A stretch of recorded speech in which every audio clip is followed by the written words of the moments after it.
जय हिंद। दोस्तों, आज हम सब भारतवासियों के लिए एक बहुत बुरी खबर है। दोस्तों, आज का जो मेरा टॉपिक है उत्तराखंड आपदा पार्ट 2। अब आप लोग सोच रहे होंगे कि आखिर ये पार्ट 2 है क्या। जी हाँ दोस्तों, हमारे हिमालय की गोद में बसा एक राज्य उत्तराखंड आज एक बार फिर आपदा से गुजर रही है। क्या है इसका कारण? आज जो है एक ग्लेशियर के टूटने से वहाँ बहुत भारी तबाही आई है। और इसका नाम हम पार्ट 2 क्यों दिए? क्योंकि इसके पहले भी 2013 ईस्वी में एक इससे भी भयंकर आपदा आ चुकी है। तो आज हम दोनों टॉपिक को चर्चा करते हैं कि आखिर ग्लेशियर टूटते ही क्यों हैं और बादल फटते ही क्यों हैं। दोस्तों, अगर हम पार्ट 1 की बात करेंगे तो 2013 ईस्वी की बात है। उत्तराखंड की एक जगह केदारनाथ में बादल फट गया था। अब आप लोग के मन में आता होगा, आप लोग यही सोचते होंगे कि बादल फटने का अर्थ है कि बादल का क्या हो जाता होगा, टुकड़ा हो जाता होगा।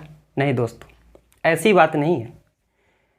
मौसम विज्ञान के अनुसार, मौसम जो भी वैज्ञानिक है उनके अनुसार, अगर एक जगह पर उन्होंने एक ही डिफिनेशन दिया है बादल फटने का कि अचानक एक ही जगह पे बहुत भारी बारिश हो जाती है, उसी को कहते हैं बादल का फटना। उदाहरण के तौर पे बस जनरली आप दैनिक जीवन में आप सोचिए कि आपके पास एक गुब्बारा है, गुब्बारा में पानी भरा हुआ है, अचानक गुब्बारा में आप छेद कर देते हैं तो अचानक पानी नीचे सारा आ जाता है। बस वही है बादल का फटना। ये मौसम विज्ञान के अनुसार ये डिफिनेशन दिया गया है कि एक जगह पर अचानक भारी बारिश हो जाती है, उसी को कहते हैं बादल का फटना। और मौसम वैज्ञानिक ये कहते हैं कि एक जगह पे अगर 100 मिलीमीटर पर आवर यानी एक घंटा में 100 मिलीमीटर पर अगर वर्षा होती है, उसी को कहते हैं बादल का फटना। और इसका दूसरा नाम दिया जाता है फ्लैश फ्लड। फ्लैश फ्लड हम इसको कह सकते हैं, यानी बादल जहाँ फटती है, जहाँ भारी बारिश होती है, उसको कहते हैं फ्लैश फ्लड के नाम से जानते हैं। आखिर बादल कैसे फटते हैं, इसका कारण क्या है? दोस्तों, सबसे पहले जानेंगे कि बादल आखिर फटते हैं किस जगह पे। तो दोस्तों, ये जो हम लिखे हैं कटोरीनुमा जगह, क्या होता है कि पहाड़ी इलाकों में, पहाड़ी चारों तरफ से पहाड़ होता है तो कुछ इस ढंग का आकृति बनता है, इसको कहते हैं कटोरीनुमा आकृति। वहाँ क्या होता है कि बादल अचानक उसको कहीं इधर उधर घूमने की जगह मिलती नहीं है, तो वो परत दर परत क्या करती है, एक बादल की एक परत बना लेती है, लेयर बना लेती है। यहाँ पे देखिए ये लेयर बना लेती है। अब बादल होगी तो जरूर है कि उसमें पानी होगा, बादल होगा तो पानी होगा कि नहीं, तो कहिएगा हाँ पानी होगा। उसके बाद क्या होता है, और पानी होने के कारण उसका जो तल होता है वो ठंडा हो जाता है। क्या हो जाता है? ठंडा हो जाता है। और नीचे से ठंडा होने के कारण उसमें करंट जनरेट होती है, बिजली उत्पन्न होती है। और नीचे से भी जो गर्म वायु उठ के, गर्म वायु आपको हम पहले भी बता दिए हैं कि गर्म वायु जो होती है वो नीचे से उठ के ऊपर जाती है, और ऊपर जाने के दौरान ये भी अपने साथ कुछ ना कुछ पानी ले जाती है। अब देखिए ऊपर क्या होता है कि ऊपर का जो अंदर बादल के अंदर जो करंट जनरेट होता है वो पानी को नीचे गिरने नहीं देता है, लेकिन सबकी अपनी न अपनी कुछ क्षमता होती है।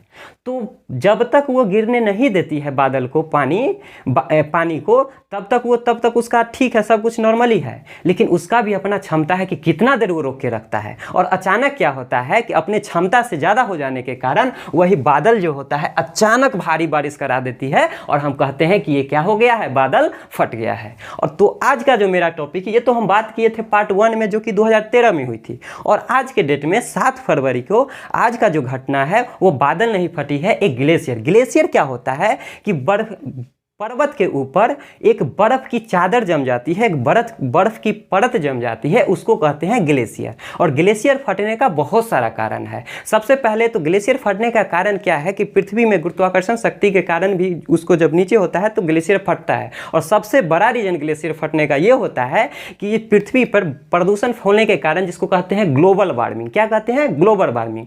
वो जो ग्लोबल वार्मिंग होता है, यानी कि वायुमंडल में कार्बन डाइऑक्साइड की मात्रा ही बढ़ना ग्लोबल वार्मिंग कहलाता है, और जिसके कारण गर्मी जब ज़्यादा होता है तो बर्फ पिघलती है, उसी को कहते हैं ग्लेशियर क्या होता है, पिघल रहा है। और आज का जो घटना है, ग्लेशियर जो है एक उत्तराखंड के एक चमोली जिला, ये चमोली जिला से आप लोग परिचित होंगे।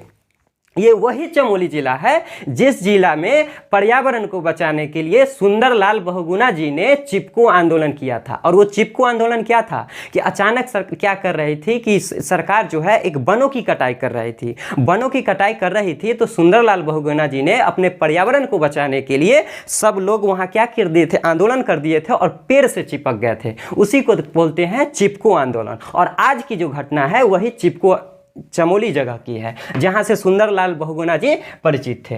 देखिए वहां क्या है कि जो इस ग्लेशियर का नाम याद रखिएगा, नंदा देवी ग्लेशियर। इस ग्लेशियर का क्या नाम है? नंदा देवी ग्लेशियर। नंदा देवी ग्लेशियर में अचानक क्या हो गया कि ग्लेशियर फट गया, ग्लेशियर टूट गया है, जिससे उसके इलाका में एक जगह एक नदी पड़ती है जो कि पार्ट 1 में हम पढ़ाए हैं, धौली गंगा। इसका क्या क्या परिणाम हुआ है कि धौली गंगा नदी में अचानक बाढ़ आ गई है। और सबसे बड़ा यहाँ जो हमारा नुकसान एक जो है ऋषि गंगा पावर प्रोजेक्ट, ये क्या कर रहा था कि एक पावर प्रोजेक्ट का निर्माण किया जा रहा था ऋषि गंगा नदी पे। उसको वो भारी तबाही पे यानी टूट फूट हो जाने के कारण वहाँ भारी तबाही हुई। और सबसे बड़ा यहाँ भी पर वहाँ हुआ क्या है कि अभी संभवतः ये बताया जा रहा है कि 50 से 55 लोग जो है एक टनल में फंसे हुए हैं और टनल में फंसने के कारण उनको रास्ता नहीं मिल पा रहा है।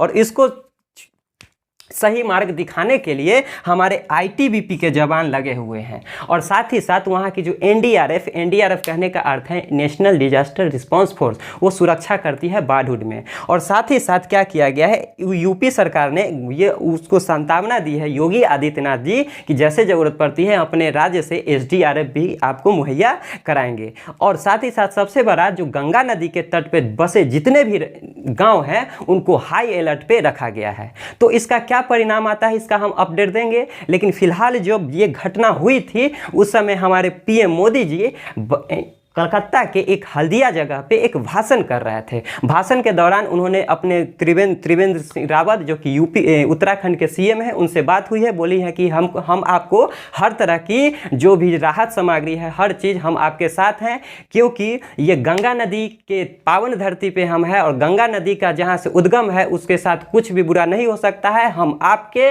हर समय आपके साथ हैं। और जल मंत्री गजेंद्र सिंह शेखावत ने भी उत्तराखंड के सीएम से ऐसी बात की है। तो दोस्तों हम आपको उत्तराखंड दिखाना चाहते हैं। देखिए उत्तराखंड कहाँ है, उत्तराखंड जो पहले ही बोल दिए कि बिल्कुल हिमालय की गोद में बसा हुआ एक राज्य है। यही दोस्तों देखिए यही उत्तराखंड है, यही क्या है उत्तराखंड है। बिल्कुल जो है उत्तराखंड इधर चाइना से सटा हुआ है, नेपाल से सटा हुआ है और ये घटना जो है इसी उत्तराखंड की है।